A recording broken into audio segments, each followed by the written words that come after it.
We are now discussing about the potential method for doing amortized analysis. In the last class, we have seen how we can apply the potential method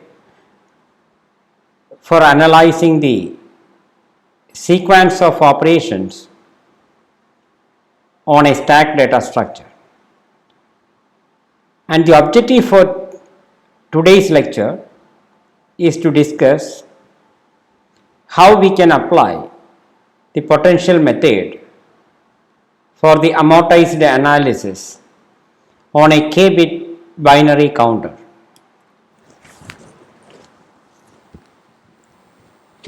Let us recollect what is this data structure k-bit binary counter. So this is how you can pictorially represent a k-bit counter, and assume that the first bit is this and it goes all the way till the kth bit, and when you have all ones, the value represented is 2 to the power k minus 1, and we know what is the procedure required to increment the value of the binary counter. And in fact, we are doing a modulo 2 to the power k increment, because when you increment the highest value, you will get back 0 as the resulting count value. So it's modular increment, and we know that the procedure works as follows. From the first position onwards, you flip all the ones to zeros, and that is what you do in this part of the procedure. As long as you have 1 and the index is less than or equal to k, you change that 1 to 0. That is what you do.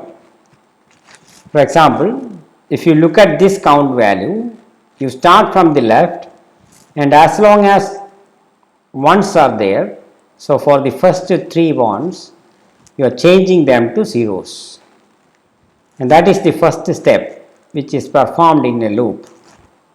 And after that, the procedure asks you to set the next 0. In this case, it's a 0. If exists, in this case it exists, to 1. This is another example which is a corner case where you cannot find a 0 after flipping all the ones, and that is the only case where you cannot find a 0. So that is what you do here. If I is less than or equal to k and you came out, that means Ci is 0, otherwise you would have gone in and set that to 0. So you can see that the next bit is now set to 1. That is what you do here. And you can see that the actual worst case complexity or cost of this increment operation is t plus 1, where t is assumed as the number of times this while loop is executed. So it's a variable. It is the number of times this while loop is executed, but we don't know how many times. We don't know the value of the variable t. It is just a variable representing the number of times this loop will be executed. Then that many flips plus 1 bit change here, and that is why it is t plus 1. Now let us recollect what we have discussed about the potential method. If you remember, this is what we discussed. Any data structure starts with an initial instance D0 After performing every operation, it results in the new instance, so that the ith operation results in the ith instance for all I from 1 to n. And we know that the potential of a function, the potential of an instance is a mathematical function defined like this, where the domain set is the set of all instances d0 to dn. And we have defined the amortized cost of an operation OI as the actual cost of the ith operation plus the potential of the resulting instance after I minus the potential of the instance just before performing I. This is what we have seen in the last class. And then the total amortized cost is for all I from 1 to n sum of C cap i's. And if you substitute this equation, then you are getting this. I am just substituting this value for C cap. And we saw that for a correct analysis, the potential of the last instance must be greater than or equal to the potential of the initial instance, and that is what we have proved in the last class about the correctness. And we also refined that condition into this, that is, if for every instance d1, d2, etc., every value of I, suppose the potential of the ith instance is greater than or equal to the potential of the initial instance for all values of I from 1 to n, then the analysis is considered to be correct. With this, now we can try to apply the potential method for analyzing a k-bit binary counter. In this case, only one operation is there, which is increment. So every operation in the sequence is increment, and from the initial instance of the counter C0, when you increment it goes to C1.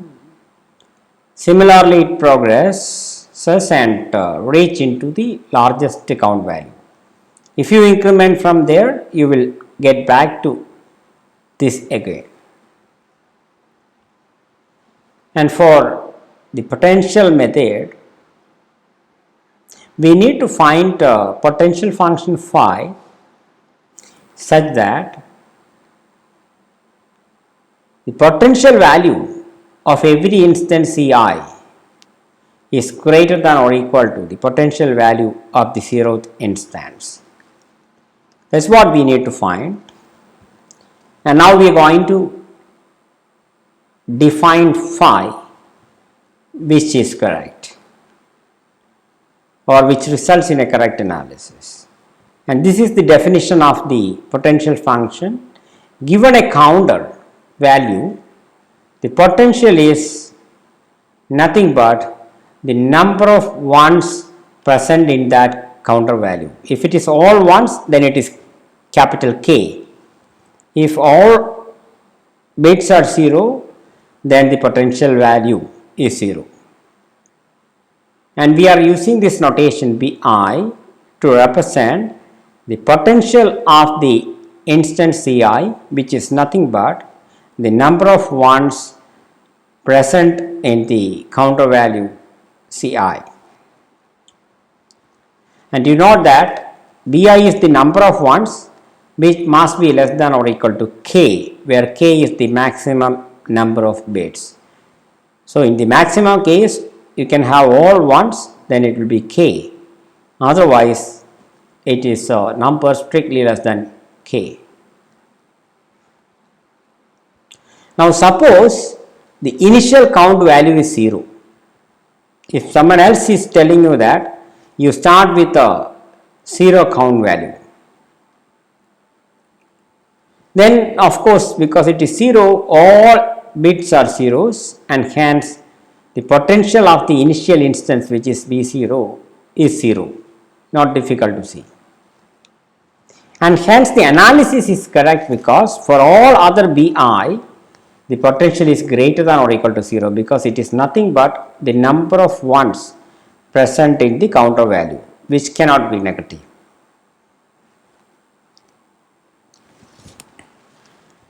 Let Ti be the number of times the while loop is executed when you do the ith increment. That is, when you are going to perform the ith increment for all values of I from 1 to n. Ti is assumed as a variable representing the number of times that while loop is going to execute. Then you can find the actual worst case cost of the ith increment operation as that is the actual cost, the number of times the while loop is executed, which is represented by the variable Ti. Then within the while loop, you know that every time a bit flip is happening. So total of Ti bit flips, provided Ti is the number of times that while loop is executed. Plus 1, where from this plus 1 is coming? Because outside the while loop, if there is a next 0 bit, you are resetting it to 1, and that is the bit flipping which adds 1 to it. So that is the actual cost. And we can see that when the resulting instance contains one or more ones in it, the resulting instance is a binary string. Suppose it contains more than 0 ones, that means 1 or more ones, then we know that the number of bits in the new instance is nothing but the number of ones in the previous instance minus the number of ones changed to 0. You know that in the while loop, whenever you execute the while loop, the body will change a 1 to 0. So these many ones are changed to zeros. So from the previous instance, how many ones are there? Suppose it is 10, and the while loop is executed 3 times, means out of the 10 bits which are 1, 3 are cleared to 0. So the remaining number of ones will be 10 minus 3, which is 7. And not that you will come out of the loop, and when you come out of the loop, if the counter value is not already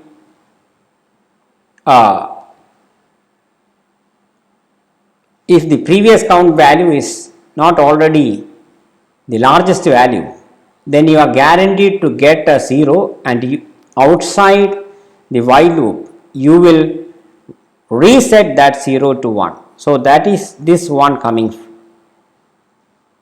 because there is a bit flipping outside the loop, and this plus 1 is representing that bit change. So when the resulting count value contains 1 or more ones in it, then this equation is true. Now suppose, and not that here, this is nothing but the number of ones in the previous instance, and this is the number of times the while loop is going to be executed, and which is nothing but the number of bits cleared by the increment operation. Now suppose the resulting count value is 0. That will happen only when you will increment the count from all ones. Then if you increment, it will reset to 0, and in that case only the number of ones will be 0. In that case, you can see that Previously the counter contained all ones, that is k number of ones. In that case, the while loop will execute for all the k bits, and so the number of times the while loop is executed is ti, which is equal to k. And now if you apply this formula, you can see that bi is nothing but k, bi minus 1 is again k, ti is k, so it is k minus k, which is 0.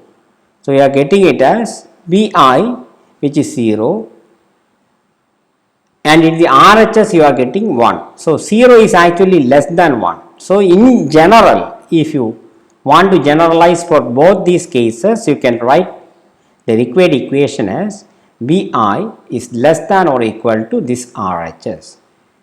For this case where the number of bits, number of ones in the resulting binary value is 1 or more, then this is true, equal to is true. This is a corner case where the less than is true.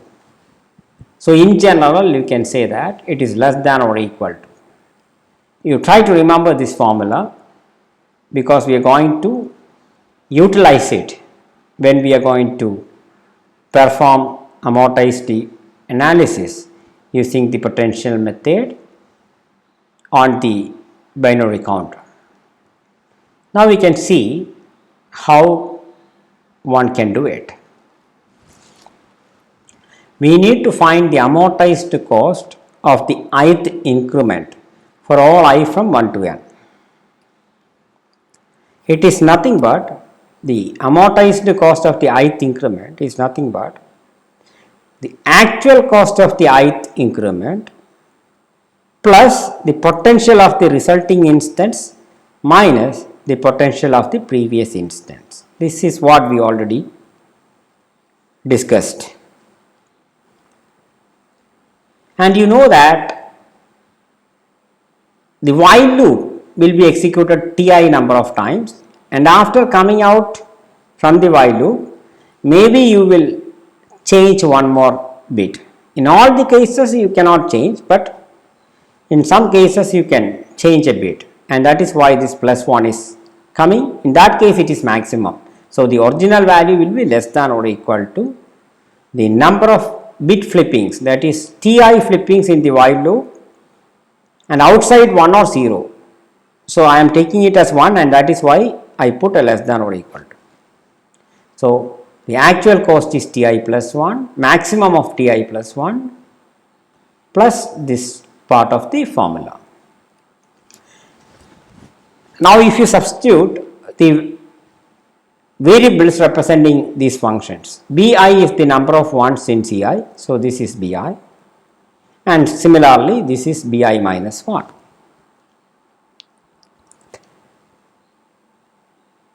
Now you can say that from the previous slide we know that this equation is true, that is the value of bi is less than or equal to this quantity, and what I did here is I have replaced bi with the RHS of this equation, and that is why I put this less than or equal to here. I hope you are following, otherwise please think about it and verify that what I am telling is correct. So I just have replaced this bi by the RHS of this equation, and hence I got a less than or equal to.